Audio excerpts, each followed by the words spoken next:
Hello everyone, how are you doing?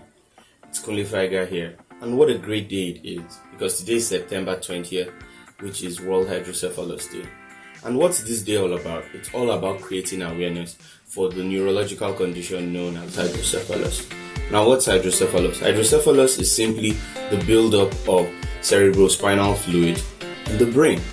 And cerebrospinal fluid can be known as water that, is needed in the brain. It's very essential for brain health, but what happens is there's a blockage in the brain, and the fluid, instead of it flowing freely in the brain, there's a blockage, and because of that, it leads to the head becoming enlarged, and when it gets enlarged, it could potentially lead to brain damage and cause all sorts of problems for growth and development, especially in children. Now, it sounds scary, right? But all hope's not lost because there are treatments for this condition, for it to be managed. And I am one of such people who had this condition because I was born with it from birth. And I had surgery to correct it at 4 weeks old.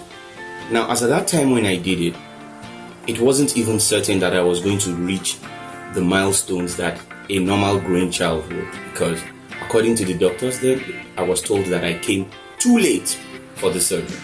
But against all odds, I hit my milestones.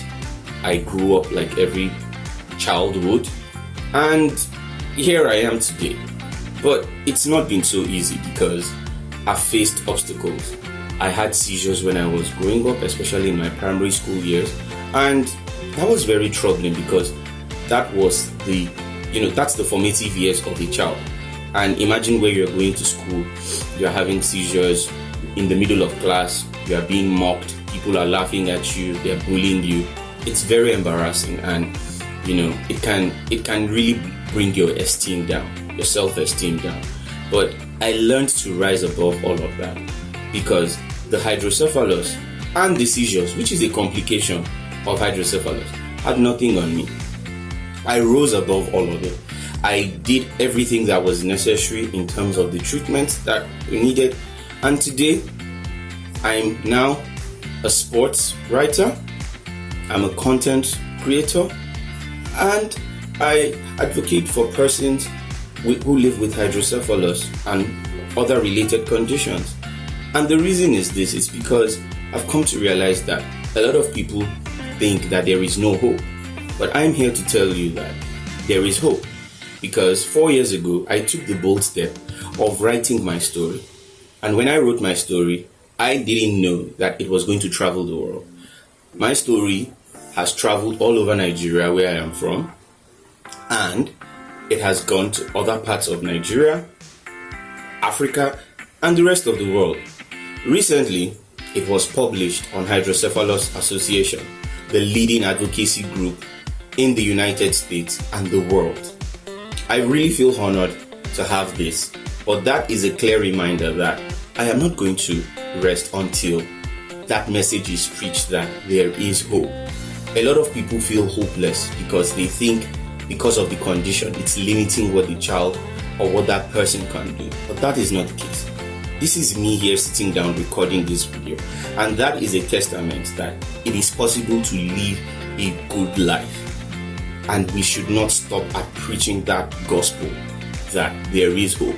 Hydrocephalus has nothing on us. We can thrive, we can live. All that is needed is simply love, support, and empathy. Look beyond the complications of the condition, because if you focus on the complications, you're not going to see progress. You're not going to see any headway. But when you look at some of those things that child or that person can do, you will now be able to see that really this person can thrive. And that's why they need the love, they need the support. Even if you are someone who is not born with such a condition and you have no form of disability, right? You are going to need some form of support, some form of love from somebody at some point. And that's exactly what these people need. So it's not different. So please, let's lend that voice of help. Let's lend that voice of support. Let's lend that voice of hope, and let the world be a better place for persons who live with these conditions. Thank you very much.